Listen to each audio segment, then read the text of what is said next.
Siempre que nosotros o la persona que se dedica en cualquier tipo de área de ciencia animal, ¿no?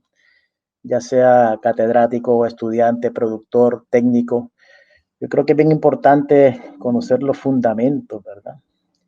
Cuando hablamos de ovinos, pues tenemos que estar conscientes, ¿verdad? Que nosotros utilizamos los animales con el propósito de producir comida, ¿verdad? Esa es la principal función de nosotros, producir comida para el ser humano.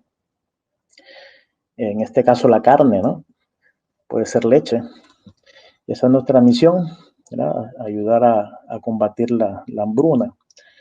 Y también, ¿verdad? Tenemos la oportunidad de desarrollar cierto tipo de empresas competitivas, ¿no? Ya desde el punto de vista económico. En el caso de los rumiantes, pues tenemos que estar bien seguros, bien claros, ¿verdad? De con qué especie estamos trabajando. O sea, hay vacunos, hay caprinos y en este caso ovinos, ¿no? Que se considera el pequeño rumiante en conjunto con el caprino. Y aunque son pequeños, ¿verdad? Se les denomina especies menores en algunos países, en otros países pequeños rumiantes. Aunque son del mismo tamaño que los caprinos, son animales diferentes, especies diferentes, ¿no? Entonces tenemos que empezar a relacionarnos con lo que es toda la taxonomía de los animales, ¿no? Todas sus características genotípicas y fenotípicas, de importancia para los aspectos productivos son sus hábitos de consumo, ¿verdad? Los rumiantes los vamos a clasificar en tres tipos de comportamiento alimenticio: el que le gusta comer de las ramas, las frutas, el que prefiere el ramoneo como los caprinos y el que prefiere el pastoreo como los ovinos, ¿no? Tenemos que familiarizarnos con el órgano de prensión que ellos utilizan para llevarse el alimento a la boca, ¿no? Ya que cualquier animal, cualquier especie, independientemente de la genética, independientemente de su background, ¿verdad? De sus genes, los animales tienen que comer. Si el animal no consume alimento, no se nutre, no se alimenta, no va a producir, ¿verdad? Y tal vez este es el criterio individual más importante en un sistema de producción animal, ya que los animales comen todos los días. No es como que se reproducen una vez al año. Selección genética depende de que esté bien alimentado. Si usted no lo alimenta bien, el animal se le va a enfermar, ¿verdad? Entonces tal vez, y aparte de eso, es el de mayor costo, ¿no? O sea que es bien importante familiarizarnos con los hábitos principales de consumo de las especies que estamos trabajando para diseñar dietas, diseñar el manejo alimenticio, el tipo de comedero, la altura del pasto al pastoreo, todos esos principios básicos, ¿no? Hay otras características fenotípicas y genotípicas, ¿verdad? Eso es más para reconocerlos. Y también su comportamiento, en este caso gregario, ¿verdad? El ovino es un animal que siempre anda en grupo, ¿no? Siempre es un animal que anda con el rebaño. No es como el caprino, que se le puede independizar en su momento a algunas especies. Y son fundamentos, ¿verdad?, que tenemos que partir de ellos para poder ir trabajando la especie. Aparte de esta taxonomía, tenemos que estar bien conscientes de que no son animales para mascota, a menos que usted los críe para mascota. Son animales para producción de comida y tenemos la responsabilidad como científicos animales, como productores animales, ¿verdad?, de producir comida para evitar que estos escenarios se sigan repitiendo aún en el siglo XXI, ¿verdad? Estas noticias salen todos los días, están en las páginas de estas organizaciones del Programa Mundial de Alimentos, páginas de la FAO, ¿verdad?, la hambruna que hay en el mundo. Y de qué manera podemos utilizar estos ovinos para carnes para contribuir, para que estos escenarios pues no sigan ocurriendo. Tenemos que familiarizarnos con lo que es el concepto de seguridad alimentaria nutricional. Sea algún estudiante atendiendo esta charla, si va a atender el curso, esa es la misión de nosotros, ¿verdad? Si hay un productor, aparte del aspecto económico, también un aspecto social, que todos tenemos que desarrollarlos en conjunto. Y los ovinos para carnes, pues al ser animales rumiantes, pues contribuyen a la seguridad alimentaria, ¿no? Similar a los caprinos, similar a los vacunos. Los rumiantes son animales que tienen un estómago dividido en 4 compartimientos y que en 2 de esos compartimientos pues tienen unas poblaciones microbianas que le permite tener unas ventajas nutricionales que no tienen los las aves y los mamíferos no rumiantes como los porcinos, ¿no? La presencia de este compartimiento y las características fisiológicas, microbiológicas que vamos a estar discutiendo durante el curso que comienza la próxima semana, pues le permite a esos animales rumiantes degradar la fibra, ¿verdad? Que este es el componente que nosotros como mamíferos no tenemos las enzimas para digerirlo, pero que los rumiantes sí la poseen y son capaces de producir su energía utilizando estos compuestos vegetativos. Esa es la gran ventaja de los rumiantes en los sistemas de producción animal, que comiendo pasto producen alimentos, ¿verdad? Son capaces de producir alimentos. Además de esa capacidad que tienen para degradar fibra, pues tienen otras ventajas, como que utilizan fuentes de nitrógeno no proteico en la dieta, ¿no? Cuando alimentamos el rumiante, en realidad lo que estamos alimentando es el microorganismo que vive en el retículo rumen, que tiene requerimiento de nitrógeno, no necesariamente de aminoácidos esenciales, ¿verdad? Como debe tener la dieta de un cerdo y de un ave. Sintetizan sus propios aminoácidos esenciales, o sea, por lo menos rumiantes en mantenimiento. O sea, no tenemos que tener esa preocupación del balance de aminoácidos en la dieta como los cerdos y las aves, por lo menos en animales en mantenimiento y de producción bajita, ¿verdad? Y también sintetiza sus vitaminas del complejo B. Todo ese complejo de vitaminas que se añaden en forma de premezclas en animales que no son rumiantes, pues el rumiante no tiene esa limitación, ya que el estómago los produce, exceptando algunos casos en animales altoproductores.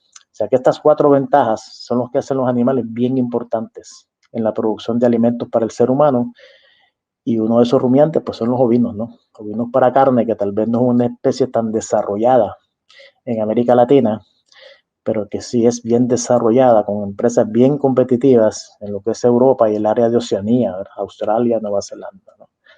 Aquí ya tenemos la cultura de comer más carne de ave, más carne de cerdo, más carne de res, y esta podría ser una alternativa, ¿no? Tal vez no sustitutiva, pero sí aditiva, ¿no? De disminuir ese montón de importaciones de carne de cordero que ocurre en nuestros países para mercados muchas veces exclusivos. ¿Por qué no podemos utilizarlos para producción local? E inclusive que tengan un rol, ¿verdad?, en los pequeños agricultores como fuente de proteína para las pequeños agricultores y pequeñas comunidades.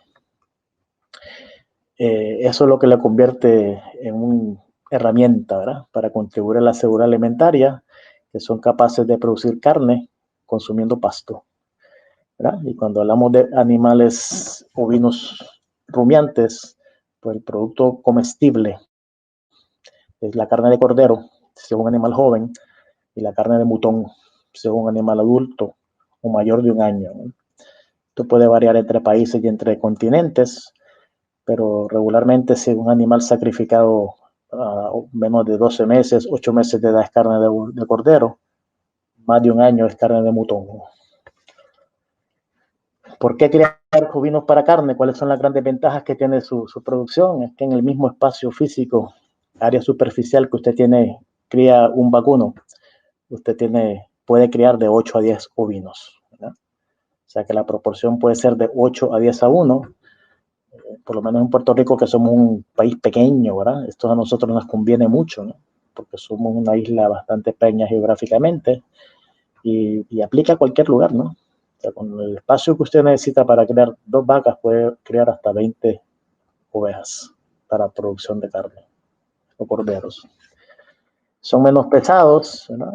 Son menos propensos a compactar al suelo, ¿verdad? Hacen menos daño al suelo, son más prolíferos, o sea, el periodo de gestación es mucho más corto que el de un vacuno, dura solamente 5 meses en promedio, son capaces de producir y de parir y destetar hasta 3 crías, pueden ser más, pueden ser menos, pero lo ideal es que sean 2, pero son más prolíferos que el ganado vacuno y sus ciclos reproductivos son más cortos, ¿no? Se puede tener 2.5 partos en 2 años con un programa reproductivo intensivo, que también va a ser parte del curso que le vamos a estar ofreciendo. Si usted quiere comenzar un negocio de ovinos, pues el costo de inversión inicial es mucho menor. Si quiere comenzar con vacunos para leche o vacunos para carne, tienen ese hábito alimenticio en pastoreo que lo hace más eficientes, ¿no? Porque comen a menor altura del pasto, aunque puede ser también una desventaja. Si sabe controlar el pastoreo, pues le saca provecho esa habilidad. son capaces de alimentarse con muchos subproductos agrícolas. Otra gran ventaja es el manejo de las heces fecales, ¿no? Cuando usted los cría en confinamiento, pues el manejo de estas heces es mucho más sencillo que el manejo de la excreta del ganado vacuno, ¿no? No necesita agua para limpiarlo.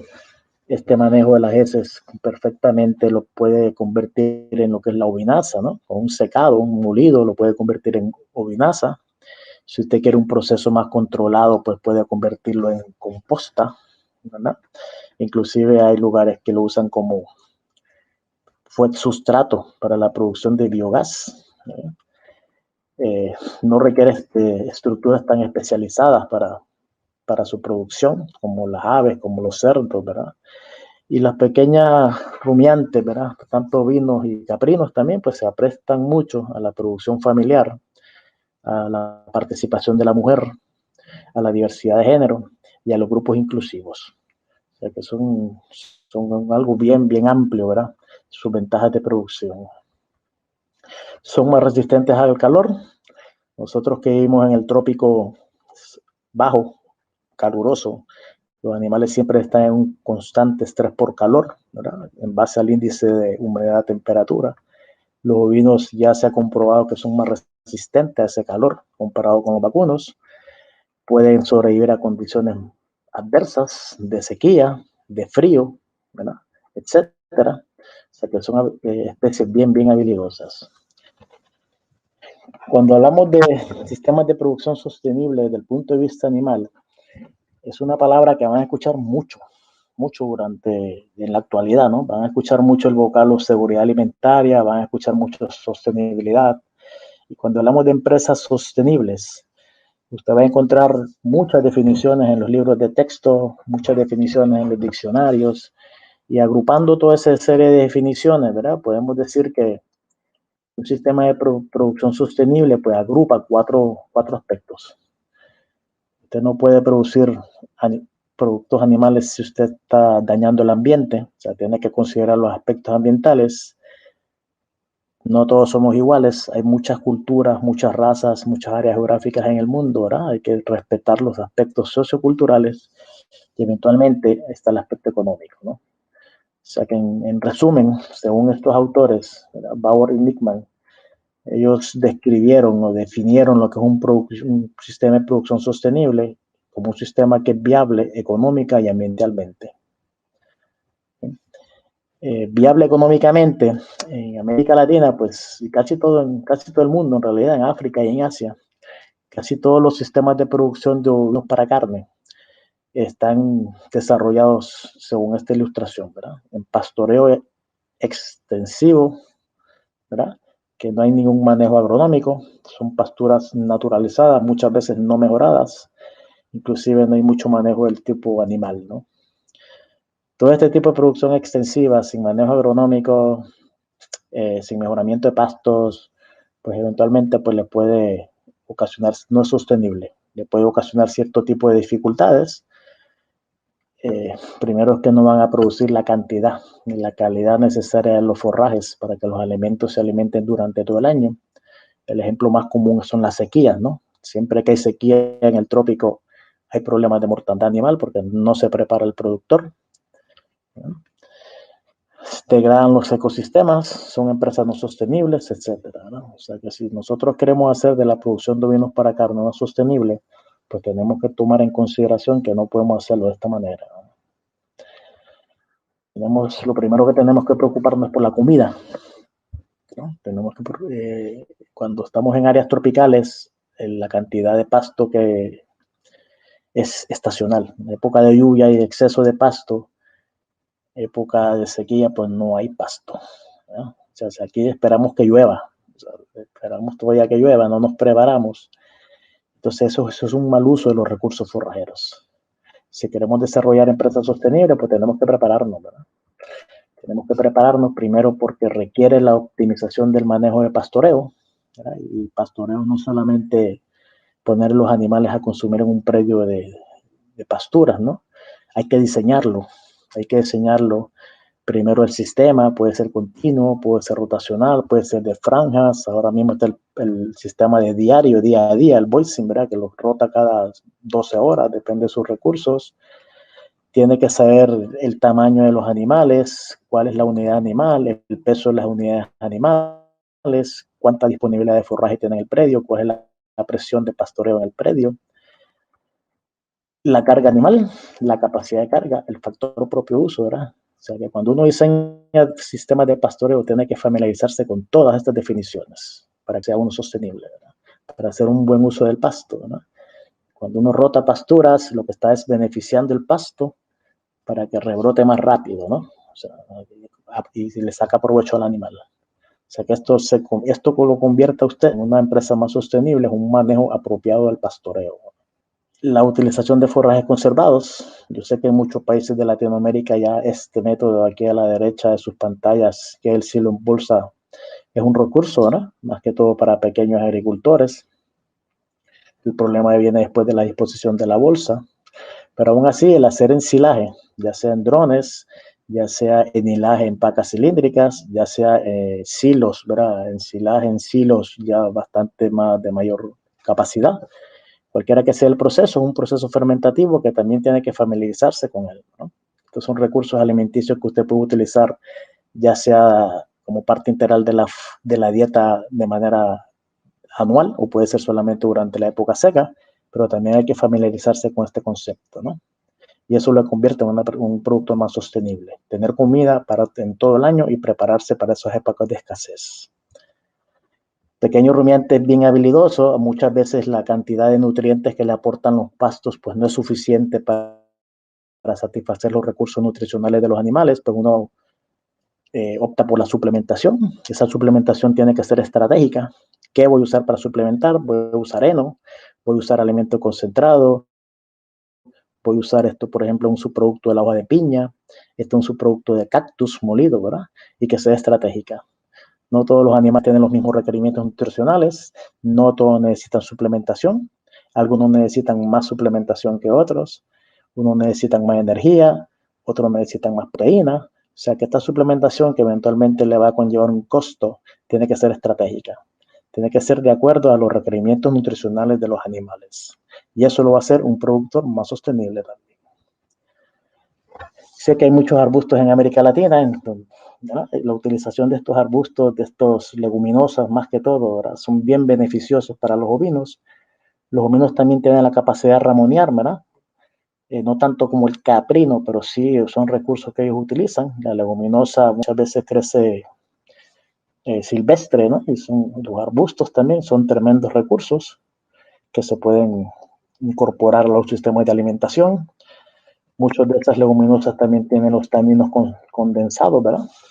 Que también contribuyen al control de los parásitos gastrointestinales, principalmente los nemátodos. El consumo puede limitarse por el sabor, por la presencia de taninos, pero todos estos recursos, pues la utilización de ellos también lo puede hacer un productor más sostenible. Para ser productor sostenible, pues tiene que alimentar a los animales de acuerdo a sus requerimientos nutricionales, ¿verdad? Tiene que familiarizarse con lo que es el concepto de nutrición, con el concepto de alimentación, cuáles son los nutrientes, cuáles son los alimentos, cómo varían los requerimientos según el tipo de producción, según el tipo de animal, dónde yo consigo esta información para formular la dieta, ¿verdad? Que esto va a ser parte del curso de la semana que viene. O sea, que esto es necesario, crítico, tanto en el aspecto de producción como en el aspecto económico. Tiene que tener programas de salud, prevención, diagnóstico y tratamiento de enfermedades, lo que es el manejo de las pezuñas, lo que es la incorporación del método FAMACHA para evitar el sobreuso de antihelmínticos, vacunaciones, todo eso lo hace más sostenible. Los aspectos reproductivos, que también va a ser parte del curso de la próxima semana, cómo selecciono animales, cómo selecciono y evalúo padrotes, cómo detecto la preñez, cómo hago el mejoramiento genético. Todo eso es parte de la sostenibilidad de una empresa. La identificación de los animales, hay ya recursos, ¿verdad?, un poquito más modernos, pero también hay recursos tradicionales como las pantallas de los aretes, los broches, no sé cómo lo llamarán en sus países, de plástico, de metal, tatuajes, cualquiera que sea el método, el propósito es el mismo, ¿verdad? Lo importante es que se identifiquen los animales y que lleve registros. ¿Ya? Si puede incorporar información geográfica, ahora con el GPS usted ya puede conocer el área superficial de un predio, ¿verdad? Diseñarlo utilizando estos sistemas de información geográfica, ¿no? Procesamiento global. O sea, esto le facilita el trabajo a los productores y los convierte en más sostenibles. Pero sí es importante que se registren los animales y que lleve registros. Si no lleva registros, no sabe lo que está ocurriendo. ¿Ya? O sea, los registros son necesarios para tomar decisiones y eso le convierte en un sistema más sostenible. Otro aspecto de esta producción actual de pequeños rumiantes en sistemas extensivos que, aunque no son sostenibles, presentan la ventaja, vamos a decir así, ¿verdad? La opción de convertirlos en orgánicos, ¿verdad? Esta es otra opción, de familiarizarse con lo que es un sistema de producción orgánico. Esto puede diferir entre países, las reglas. Por lo menos en Puerto Rico, que somos parte de política de Estados Unidos, nosotros nos regimos por las leyes federales y necesitamos este sellito para considerarse orgánico, y eso tiene bastantes regulaciones, ¿verdad? No se permiten los antibióticos, tienen que ser prácticas amigables al ambiente, no se utilizan hormonas, etcétera. Y esto es una opción también, ¿verdad? Para pasar de lo extensivo al orgánico, ¿verdad? Y estos son productos que eventualmente va a adquirir un valor añadido significativo, ¿no? Porque hay una parte de la población que son de su interés de adquirirlos.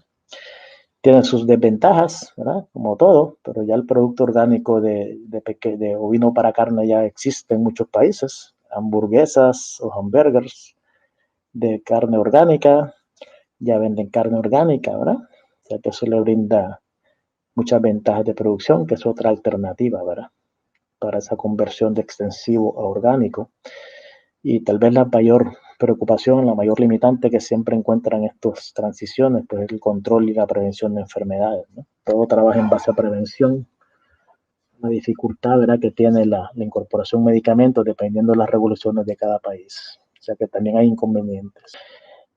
Otros usos sostenibles de los ovinos para carnes, aunque no sea la producción de alimentos, está en otras áreas, ¿verdad?, como el control de malezas, que aunque se utilicen más las caprinos, que ya son especies bastante utilizadas para controlar malezas, evitar incendios forestales. Esta práctica, ¿verdad?, de sostenibilidad a partir del 2013 ya comenzó a verse en los periódicos. En este caso, en el aeropuerto O'Hare de Chicago, pues utilizaban ovejas para controlar las malezas alrededor, cerca de la pista, ¿verdad? Así evitan el uso de herbicidas, el uso de maquinaria pesada, etcétera. Y es una práctica ecológica sostenible porque se ha popularizado en casi todo el mundo, más que todo con caprinos, ¿verdad? Maleza es más recomendable el caprino, pero el ovino sí se utiliza mucho para controlar las malezas en cultivos de fruta, ¿verdad? Creo que esta foto fue en Colombia. Tenía un productor que controlaba los callejones entre la siembra de guanábana con ovejas, ¿verdad? Y al mismo tiempo había una incorporación de nutrientes de las heces de las ovejas y reducía el uso de agroquímicos. Todo eso se puede estudiar. Lo mismo ocurre en cítricos, ¿verdad? En Puerto Rico ya hay personas que tienen la siembra de mango para exportación y ya están incorporando ovejas como un sistema sostenible para controlar el crecimiento de las malezas, reducir el uso de químicos, y la oveja sería la empresa secundaria, ¿no? Pero tiene también un efecto hacia el consumidor también, que están controlando las hierbas con ovejas, y el mango puede adquirir un valor añadido, ¿verdad?, solamente por esta práctica. En cultivo de caña, en los pasillos de cultivo de caña, también he visto que se usan ovejas para el control de los hierbajos, ¿verdad? Actualmente ya hay hasta seminarios online, ¿verdad?, de cómo incorporar ovinos para el control de malezas en granjas de placas solares, ¿verdad? Esto está bien popular en Europa. En Puerto Rico ya hay una persona que las utiliza, y recientemente unas universidades de Estados Unidos están dando seminarios ya sobre esto, ¿verdad? Están haciendo ya investigación científica sobre este tipo de práctica. En otros países se usan los ovinos como copastoreo con los vacunos, ¿verdad? Sistemas de producción mixtos. Tiene sus propósitos. Un propósito es el control de parásitos. El parásito que ataca el ovino es diferente al que ataca el vacuno generalmente, ¿no? Y muchas veces la lana, ¿verdad?, no permite que la garrapata se siga, la metamorfosis siga ocurriendo. Hay otros productores que usan el copastoreo junto para mayor uso del pasto, ¿no? Ya que el vacuno prensa a una altura mayor que el ovino. Todo eso ha ocurrido, ¿verdad? Y eso es parte de la sostenibilidad, inclusive la incorporación de los ovinos en sistemas silvopastoriles. O sea que son una serie de sistemas de producción que ya se utilizan los ovinos para carne, ¿verdad? Diferentes sistemas dependiendo de sus gustos y de sus habilidades. Desde el punto de vista recreacional, los ovinos para carnes pues también se usan, o los ovinos como tal, en ferias, ¿no? En ferias agrícolas ya es bien popular que se pongan una jaulita y pongan ovejas y los niños entren a jugar con los animales, ¿no? Eso lo llaman el pet zoo en Estados Unidos. Y pues, caprinos y ovinos es lo que más se recomienda en esta práctica.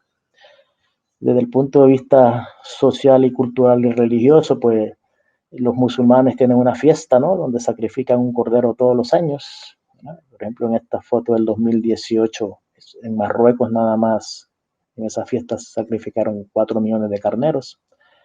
Esto ya es un aspecto religioso, que es una de las características de la sostenibilidad. Tiene un componente social, que eso pues hay que respetarlo, ¿no? Todos pensamos diferente, somos diferentes. Muchos países, muchos pueblos, pues también se caracterizan por hacer sus fiestas en homenaje a las especies, y eso tiene un comportamiento social y cultural, que eso también lo convierte en una empresa sostenible. Problemas, si usted quiere poner ovinos para carne, van a ser los típicos de todos los países. En Puerto Rico nosotros la llamamos como las 3P, ¿verdad? Van a haber perros, los depredadores, en su gran mayoría perros. Siempre hay los amigos del ajeno, ¿verdad?, que es un problema bien grande. Y la presencia de parásitos gastrointestinales por el mismo hábito de consumo, pues son más propensos a infectarse con parásitos. Todo problema tiene solución, y básicamente esto es lo que le hacen los perros, ¿no? Que eso es bastante desmotivador. Esto es lo que le hace el parásito, ¿no? La incorporación del método FAMACHA para evitar todas estas prácticas. Tiene su solución, ¿verdad? Los depredadores, pues básicamente usted los combate con perros guardianes, ¿verdad? Pues en unos países usan las llamas para proteger el rebaño, se usan las burras, ¿verdad? El burro es tremendo protector de los rebaños, casi siempre las hembras, siempre es bueno tener uno, ¿verdad? No tenga dos del mismo sexo porque ocurre esto, ¿no? Se interesan más entre ellos que en los ovinos, que también tienen sus áreas de estudio, ¿no? Hay perros que son mejores cuidadores que otros, esto tiene su arte, esto tiene su ciencia, ¿no? Pero son opciones para el control de los depredadores. Para el control de los parásitos, pues ya mencionamos que existe lo que es el método FAMACHA, ¿no? Es una tarjetita que le dice cuándo debe o no debe desparasitar a los animales según su grado de infestación. Eso lo hace una empresa más sostenible, reducir el uso de antihelmíntico o hacer uso cuando solamente sea necesario. O sea, las personas sanas no toman medicinas. Las medicinas son cuando hay una condición de salud. Si un animal está sano, pues no tiene por qué desparasitarlo porque está creando una resistencia, ¿verdad? Pues este método le ayuda a detectar a quién y a quién no desparasitar.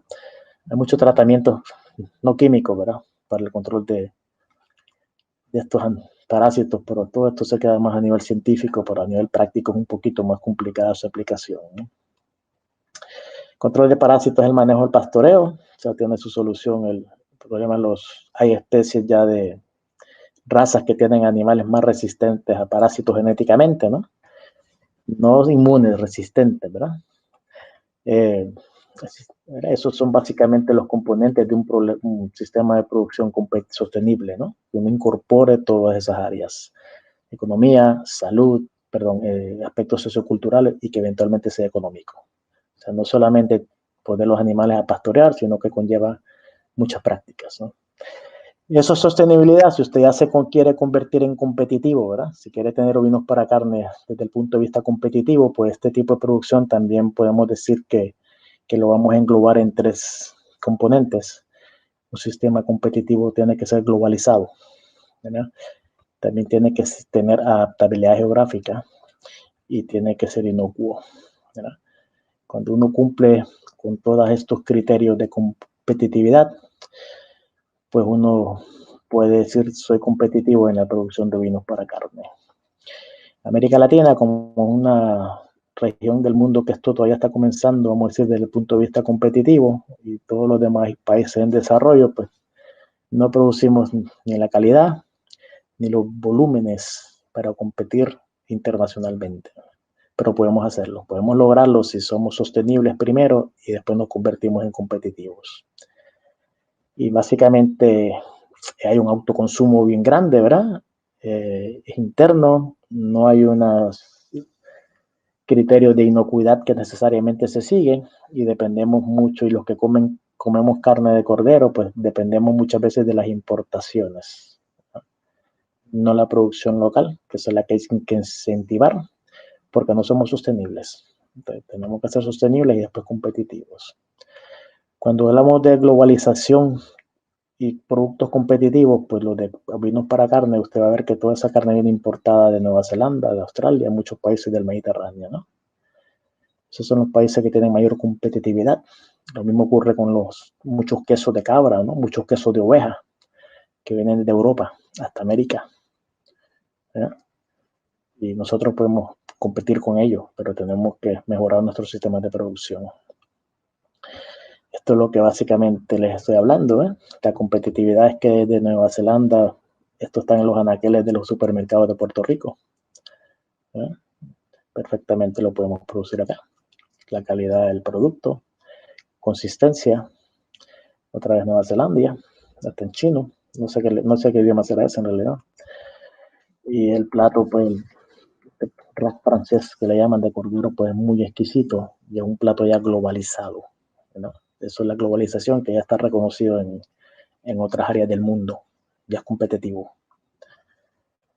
Cuando hablamos de adaptabilidad geográfica, es que eventualmente si usted vive en el trópico bajo a nivel del mar, con un índice de humedad temperatura de 78, 74, como ocurre en Puerto Rico, usted no va a tener razas de vinos para lana, ¿verdad? O sea, usted se va a crear animales de acuerdo al lugar donde esté localizado. O sea, eso es adaptabilidad geográfica.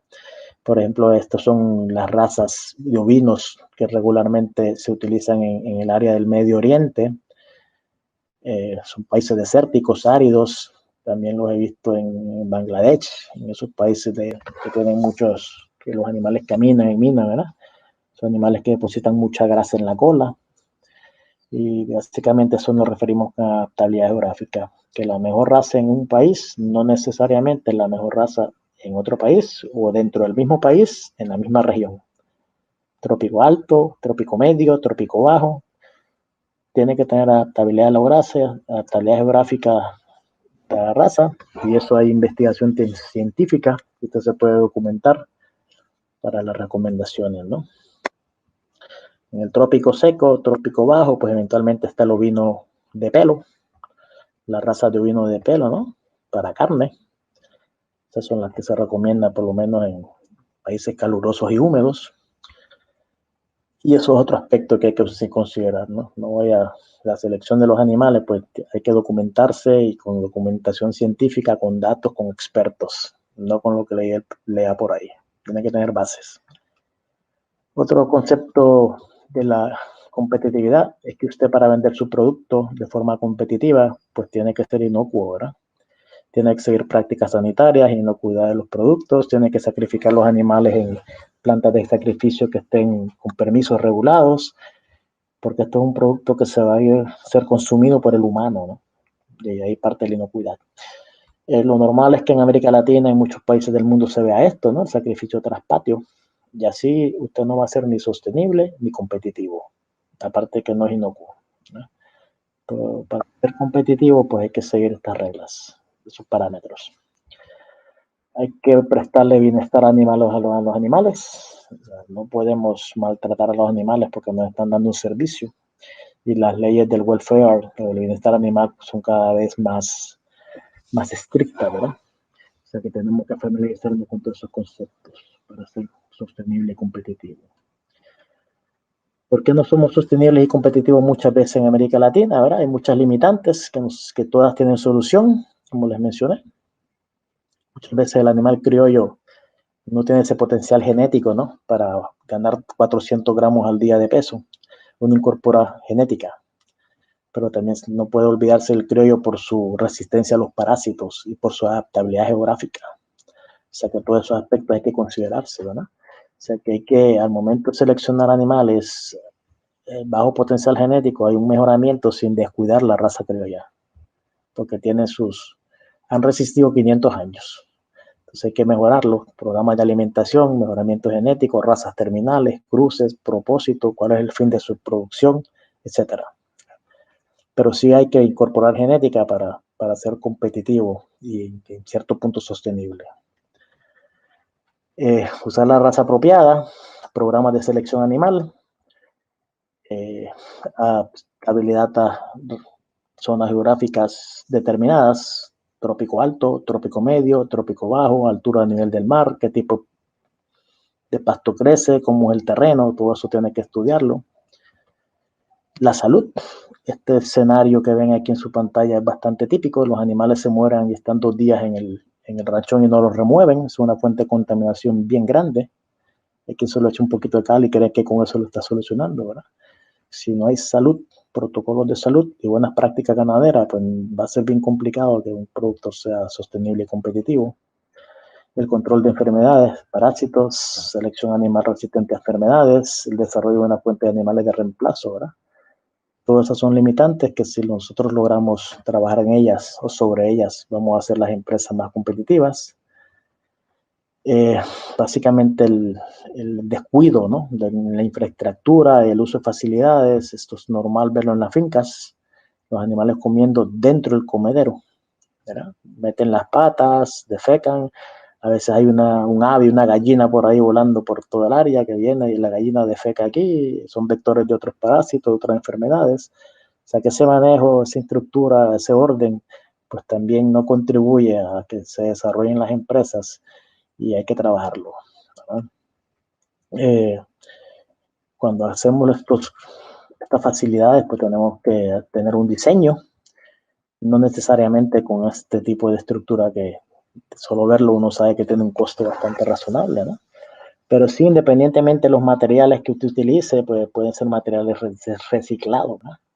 Es seguir instrucciones y recomendaciones de espacio, ¿no? Tanto espacio para una hembra con cría, tanto espacio para un padrote, tanto espacio para el comedero, para que coman todos los animales al mismo tiempo, ¿verdad? Entonces ese diseño de instalaciones pues le va a permitir que los animales pues, tengan un mejor provecho y se convierta en una empresa más sostenible y competitiva, ¿verdad? Pero no de esta forma, ¿verdad? Por eso hay que mejorarlo. Siempre hay que proteger el medio ambiente. El cambio climático nos está complicando, ¿verdad? Un poquito. Y todo eso empieza con nosotros, ¿verdad? Hay que respetar el medio ambiente para ser competitivo. Usted no va a talar un área de reserva agrícola para meter animales ahí, ¿verdad? O sea, tiene que tener cuidado con esos aspectos. La eficiencia, menor inventario, más producción, menor inventario, igual producción, ¿verdad? Aspecto económico. Todo esto sería tener cadenas de producción, tener un plan de negocios, ¿verdad? Si usted es el productor, estudie todos estos principios. ¿Qué voy a hacer con mis animales? Voy a usar un intermediario. Si lo voy a matar aquí, si esto es apropiado, si puedo vender mi producto, si yo mismo tengo toda la cadena de producción, o sea, si puede definirla, hacer un plan de negocios antes de comenzar a producir carne, pues creo que va a tener un poquito más de probabilidad de ser sostenible y competitivo, ¿no? Siempre tomando en consideración estos aspectos socioculturales, ¿no? Y siempre tiene que haber una ganancia. Culturales, hay personas que en América Latina pues tienen sus preferencias por animales más jóvenes, por animales más adultos, por animales con menos grasa, etcétera. De todos esos aspectos tiene que considerarlos para ser sostenible y competitivo, la cadena de producción. Saber lo que el humano, el hombre está comiendo, ¿verdad? Es bien importante. Las personas son bastante visuales, nos gusta ver un empaque bonito. Hay personas que cada día más las personas leen las etiquetas, ¿verdad? Para ver cuál es el valor nutritivo de la carne, ¿no? Estas son formas de mercadearse, ¿no? La presentación de los productos. Todo eso va a aumentar la probabilidad de que sea competitivo la persona, o sostenible, el empaque, el etiquetado, la evaluación del producto, ¿verdad? La promoción. Yo creo que esto de la derecha aquí es en Colombia, una vez que hubo una promoción de carne de cordero, la etiqueta de los productos, ¿verdad? Están personas en Puerto Rico que tratan de hacer etiquetas llamativas, ¿verdad? Estrategias de mercadeo, dónde lo voy a vender, cómo lo voy a vender. Yo creo que esta pandemia nos ha ayudado mucho en las estrategias de mercadeo, ¿verdad? Hay personas que han logrado sobrevivir por esas estrategias que han desarrollado, ¿no? Y son alternativas que podemos desarrollar bajo condiciones normales, ¿ves? Llévale el producto a la casa, eso puede ocurrir. Nuevos productos, ¿no? A veces nos limitamos a vender el animal vivo, nos limitamos a un corte cuando podemos desarrollar un producto nuevo. Estas son hamburguesas de cordero, estas son albóndigas de cordero, ¿verdad? Todo vino para carne, ¿no? No solamente un corte, puede ser para el producto de valor añadido. Esos productos de valor añadido pueden ser secos, ahumados, cocidos, fermentados, ¿verdad? Pero son opciones.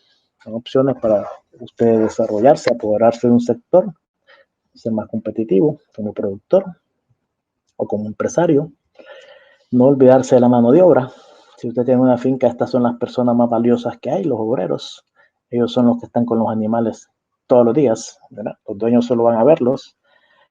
Y siempre la gestión gubernamental y académica es esencial. La participación del gobierno, ministros de Agricultura, académico, ¿verdad? Para aportar a las industrias. En Puerto Rico hacemos varios días de campo para todas esas alternativas de alimentación, de trozado de la canal.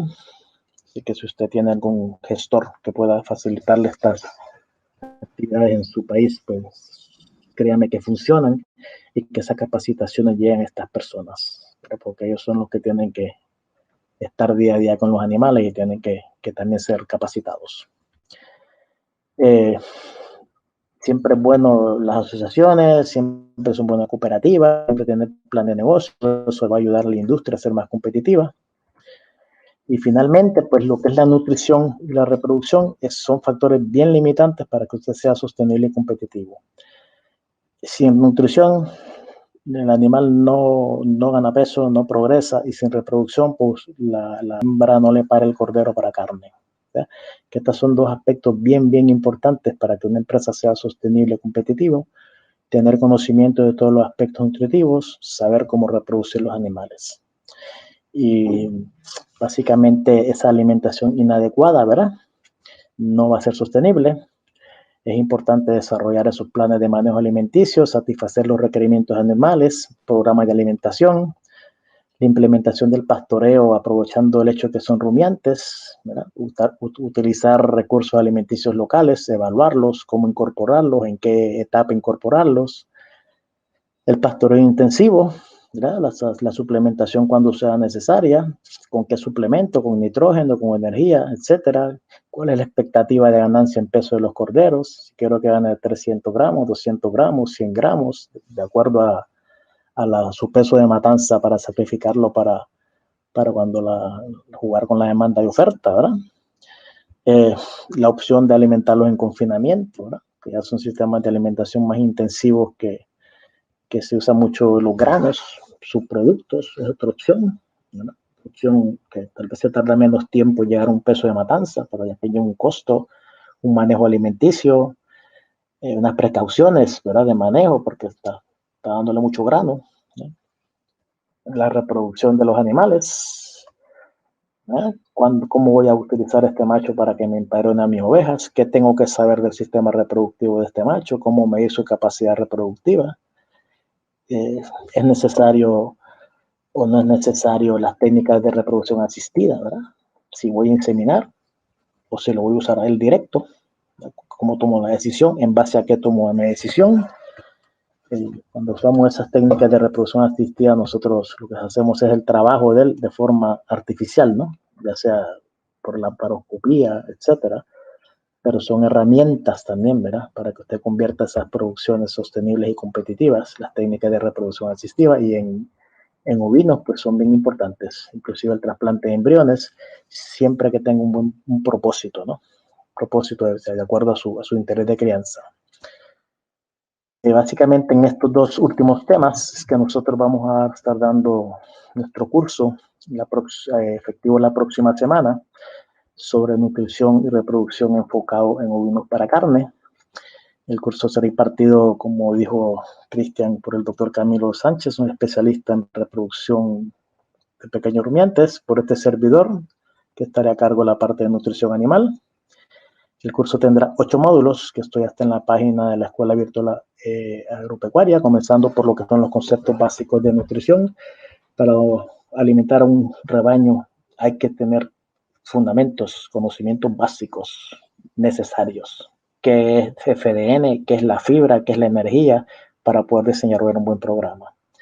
Lo mismo con la reproducción, hay que familiarizarse con todos esos conceptos básicos de cuál es el ciclo estral, cuáles son las hormonas, cuáles mido, cuáles no mido, si tengo que hacer un análisis, etcétera.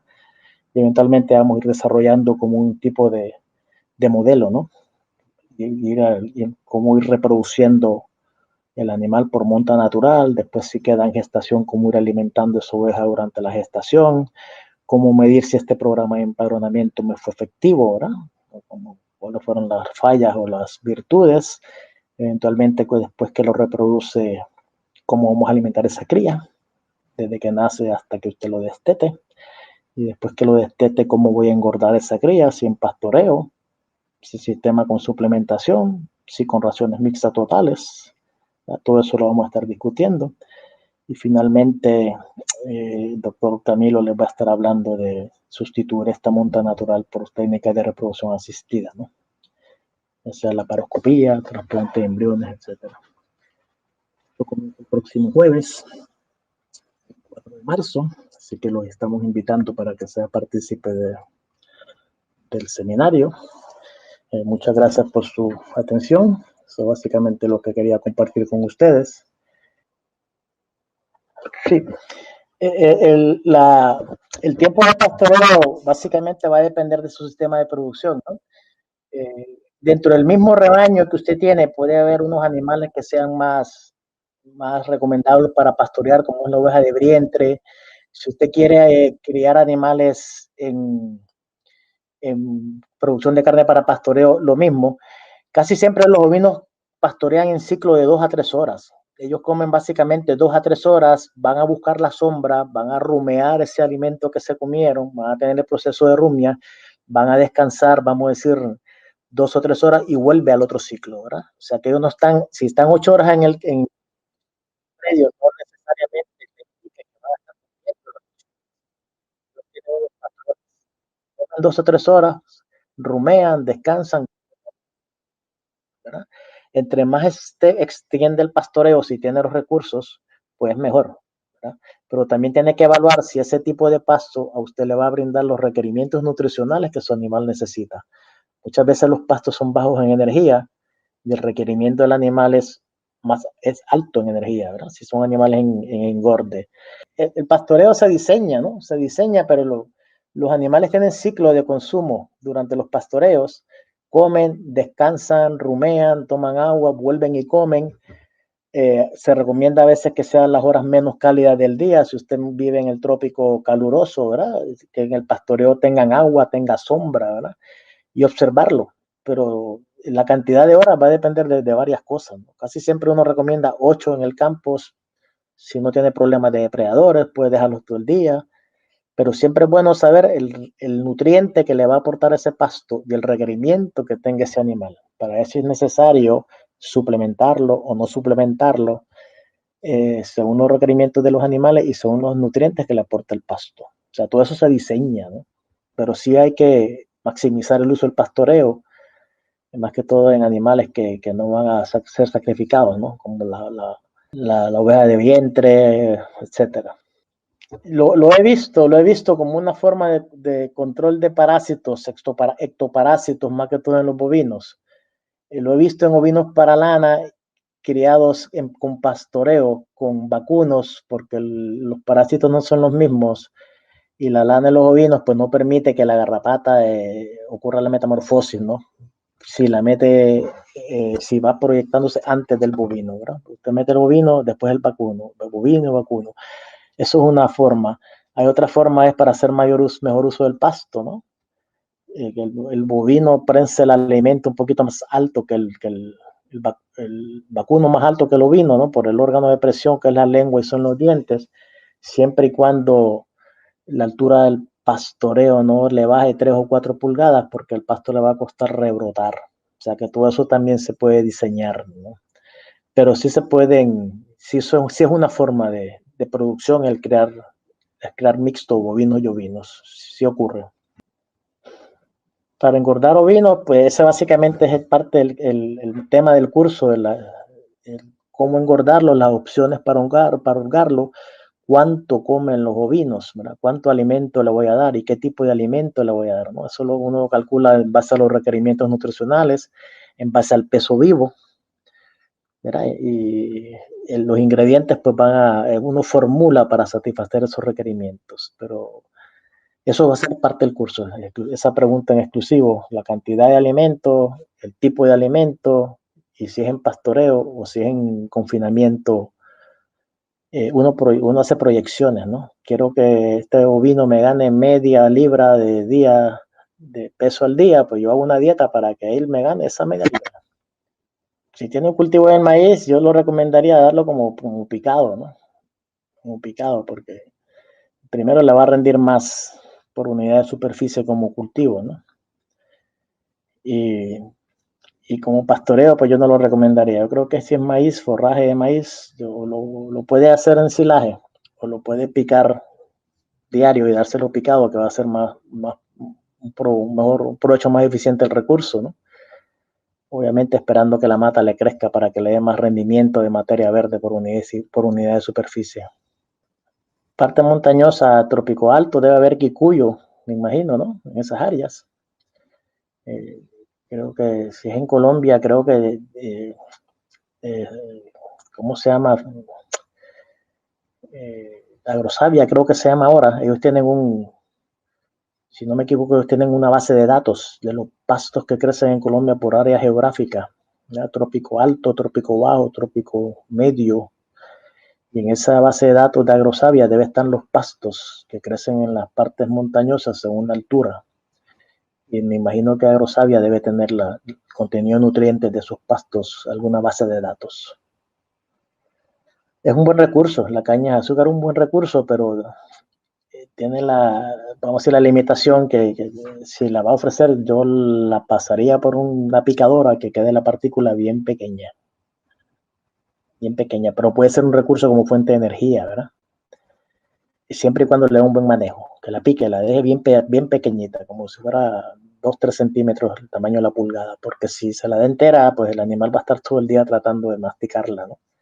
Pierde energía y come menos. Así que sí se recomienda, es un buen uso. En maíz, créame que no lo he visto y puede ser que el ovino se le vaya al maíz, porque se usan los ovinos en árboles frutales que la altura es un poco más alta, ¿no? No me atrevo a recomendarlo en cultivo de maíz ahora mismo. Yo lo he visto en árboles frutales para control en guanábana, mangos, cítricos, en la caña siempre y cuando los callejones tengan pasto, ¿no? Ahí va para abajo. Pero no me recomiendo a menos que pueda intentarlo con un predio pequeño, ¿no? Pero si lo mete, tiene que haber pasto entre las líneas de cultivo de maíz, si no la van a comer el maíz. Sí, señor, más que la raza es el tipo de alimentación. Animales alimentados con dietas altas en granos, pues el perfil de la composición de ácidos grasos pues va a ser diferente en la carne que los animales alimentados con pastoreo. El linoleico, el linolénico, los ácidos grasos saturados, los grasos no saturados, pues todo eso le puede variar por la dieta, por la raza, etcétera, por la alimentación, altas en grano, altas en forraje. Y aprovechando esa pregunta, esa es la importancia de la etiqueta, ¿verdad? Es la importancia de la etiqueta, que si usted quiere carne que sea baja en ácidos grasos saturados, pues usted alimenta los animales en pastoreo, los alimenta en dietas altas en granos, ¿verdad? Pero que tiene que decir en la etiqueta, porque cuando usted ve 2 cortes de chuleta de carne cruda en el supermercado, visualmente usted eso no lo aprecia, ¿verdad? Entonces, si se va a mercadear la carne por ese tipo de calidad, por lo organoléptico, pues tiene que indicarlo. De agua, ellos consumen, por cada unidad de materia seca, ellos consumen 4 unidades de agua bajo condiciones normales. En Puerto Rico, por ejemplo, es un poquito más por el calor, ¿verdad? Pero más o menos la relación es 1 unidad de materia seca, 4 unidades de agua. Si el pasto tiene agua, pero no es suficiente para satisfacer el requerimiento, tiene que tener agua líquida, agua de bebida. El agua en el alimento le puede disminuir un poquito la cantidad de agua de bebida, pero tiene que tener agua. Pues nosotros comemos alimentos húmedos los humanos y tomamos agua. Tenemos que tomar agua. Lo mismo ocurre con los animales. Es necesario y tal vez es el nutriente más olvidado, ¿verdad? La cantidad de sal puede ser unos requerimientos diarios, ¿verdad? Que el animal muchas veces, si usted le da luz suelto en suplemento, él mismo se autorregula el consumo, ¿verdad? Pero los requerimientos de sal son bien bajitos, son gramos diarios, ¿verdad? Así que cualquier suplemento de sal, la sal solo es sodio y cloro, ¿verdad? Hay otros minerales que también que tienen que estar presentes, pero los requerimientos de sal son bien bajitos, son gramos diarios, que también podemos ver unas tablas en el curso, y el agua sí tiene que proveerla, que tiene que ser agua limpia de calidad, no puede ser agua sucia, ¿verdad? Si no tiene agua, el animal toma menos agua, y si toma menos agua, pues le va a rendir menos. Sí, señor, yo tengo un amigo que cultiva café y ha metido vinos para control de maleza. Siempre hay que hacer observaciones, ¿no?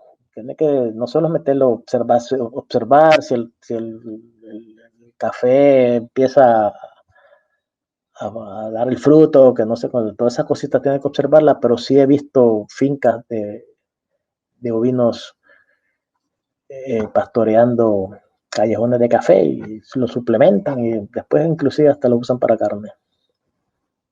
Altura, cuando el ovino, siempre que haya pasto en el piso, va a ir para abajo, va a mirar para abajo. La cabra no.